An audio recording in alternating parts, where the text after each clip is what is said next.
من يشاء من عباده إذا هم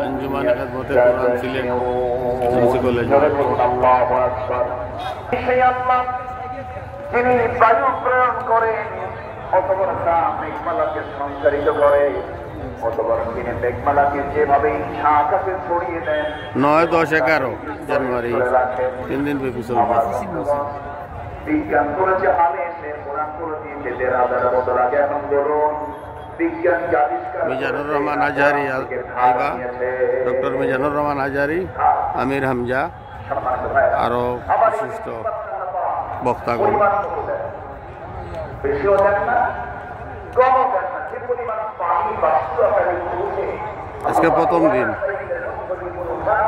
সেই পরিমাণ পানি আল্লাহ বাবা মেঘ থেকে নাজিল করে আল্লাহ রাব্বুল আলামিন বলেন والذي نزل من السماء ماء بقدر فأنشرنا به بلدة ميتا كذلك تخرجون জোরে বলুন আল্লাহু আকবার তিনি সেই মহান প্রভু যিনি আসমান থেকে পরিমিতভাবে পানি বর্ষণ করেন 10টা পর্যন্ত সকালে মহিলাদের জন্য 10টা থেকে 12টা পর্যন্ত বিশেষ ব্যবস্থা আছে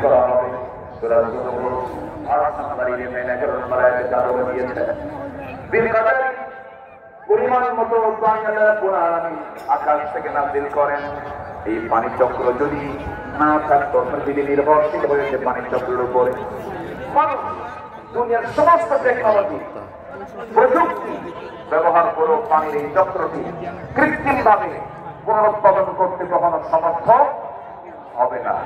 মহান আল্লাহ তাআলা এই পানি চক্রের কথা 1000 বছর আগে বলে দিয়েছেন, যা বিজ্ঞান হালে এসে রিসার্চ করে বের করেছে কি পরিমাণ পানি জমিন থেকে ভূপৃষ্ঠ থেকে আল্লাহ পাক বাষ্পীয় আকারে উপরে উঠান। এটার পরিমাণ বিজ্ঞান বলছে প্রতি সেকেন্ডে 16 মিলিয়ন টন পানি বাষ্প হয়ে আল্লাহ পাক উপরে তুলেন। 16 মিলিয়ন টন, যা বছরের পরিমাণ দাঁড়ায় হলো 513 ট্রিলিয়ন টনে। আল্লাহু আকবার। যদি এই বাষ্পীয় আকার এই সিস্টেম পদ্ধতি যদি না থাকতো, সুপরিমিত আকার যদি আল্লাহ পাক সুপরিমিত ভাবে যদি নাজিল না করতেন, গ্রাউন্ড ওয়াটার লেভেল ক্রমশ নিচে নেমে যেত, সাস্টেইনেবল ওয়াটার ম্যানেজমেন্ট চ্যালেঞ্জের মুখে পড়তো, ভূগর্ভস্থ পানির স্তর কমে এগ্রিকালচারাল প্রোডাক্টিভিটি এবং আরবান ওয়াটার সাপ্লাই ব্যাপক সংকটের মুখে পড়ে যেত। এক সময় গ্রাউন্ড ওয়াটার রিসার্চ কমে যেত, ফলে পুরো ইকোলজিক্যাল সিস্টেমে ভারসাম্য নষ্ট হয়ে পানির অস্তিত্ব ধ্বংসের মুখে পড়ে যেত। সব ম্যানেজমেন্টের দায়িত্ব কার? আসতে বলবেন না কার? আল্লাহ বলছেন বান্দা এত বিস্তারিত করে দেই, তুই আমার আইন মানিস না কেন, আমার দিন মানিস না কেন?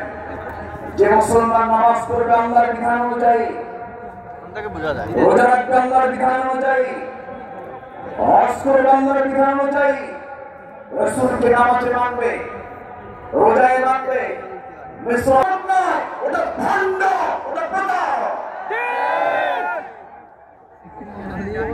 সম্মানিত ভাইরা, দিনকে মানতে হবে আংশিক না পুরোপুরি। আসতে হলে না আংশিক না পুরোপুরি, পুরোপুরি মানতে হবে। পুরোপুরি মানা না হলো মুমিন।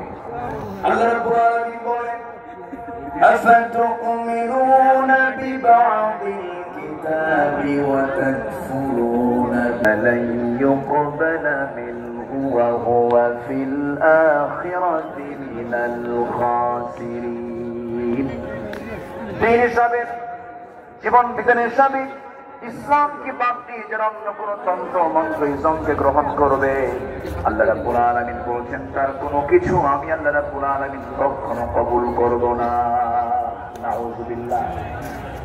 অতএব দিনকে মানতে হবে।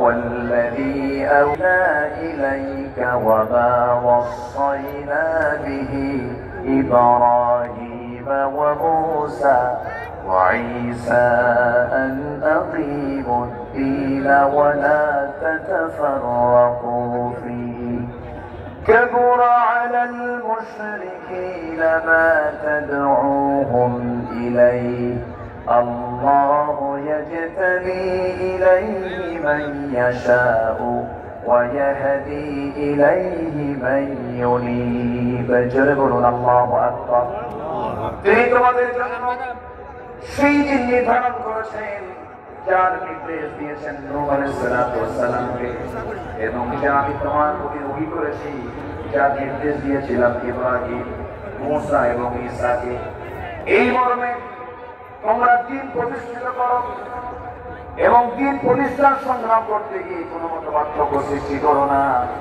তোমরা যাকে আহ্বান জানাচ্ছ তা মুশরিকদের জন্য ভারী মনে হয়। আল্লাহ যাকে চান তাকে মনোনীত করেন আর যাকে ইচ্ছা তাকে তার দিকে পথ প্রদর্শন করেন। জোরে বলি সুবহানাল্লাহ। ক্ষমতা কার?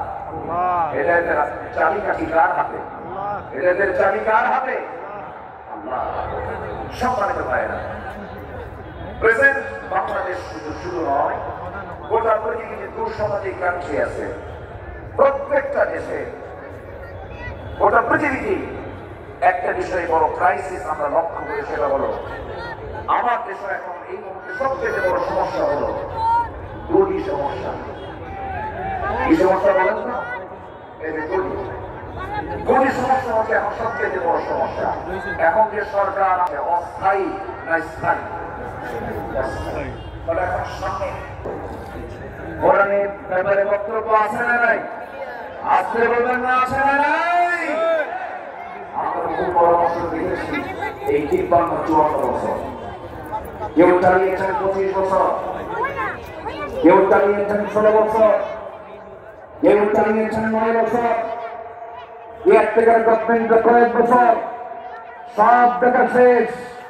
সবার নামের আগে মোহাম্মদ ছিল, যাদের ধর্মের নাম ইসলাম ছিল, কিন্তু কেউ ন্যূনতম নামাজের একটা আইন পর্যন্ত পাস করতে পারেন নাই। সব থেকে শেষ। আগামী দেশ হলো ইসলামের দেশ, কোরআনের দেশ। রাজি আছেন কারা? হাত তুলে রাখেন।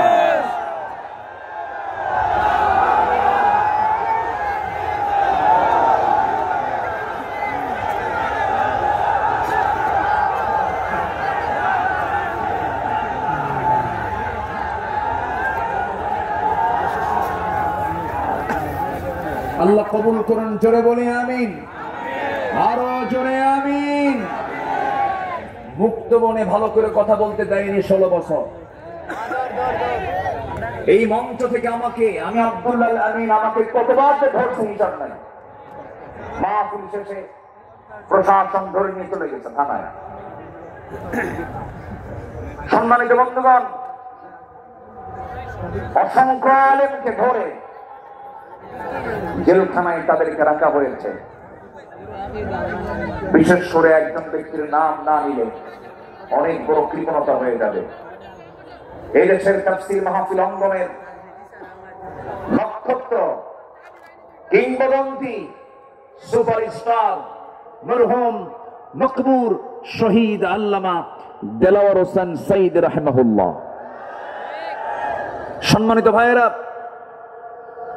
আলেমদের অবদান কি শুনুন, একটু বলি। 2009 সালে আমার জীবনের প্রথম হজ ছিল। আমি 2009 সালে হজে যাই। সেই বছর ছিল আল্লামা সঈদ রাহিমাহুল্লাহর জীবনের শেষ হজ। সেই হজ তার জীবনের শেষ হজ ছিল। রয়্যাল গেস্ট হয়ে তিনি গিয়েছিলেন হজে। মিনা, মুজদালিফা, আরাফা একই বছর হজে ছিলাম। হুজুরকে প্রশ্ন করা হলো, হুজুর দেশের অবস্থা খুবই খারাপ, টিপাই মুখে বাঁধের আন্দোলন তখন চলছিল সিলেটের দিকে।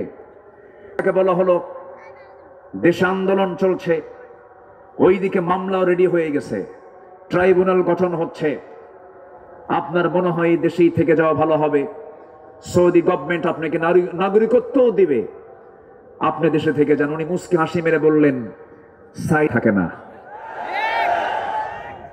কি সাইদি পালায়া থাকে না? আমার দেশ, আমার সংগঠন, আমার কর্মী, আমার নেতা বিপদে থাকবে, সাইদি পালায়া থাকবে বাইরে। এই চরিত্র রাসূল আমাকে শিখান নাই। উনি বাইরে থাকেন নাই।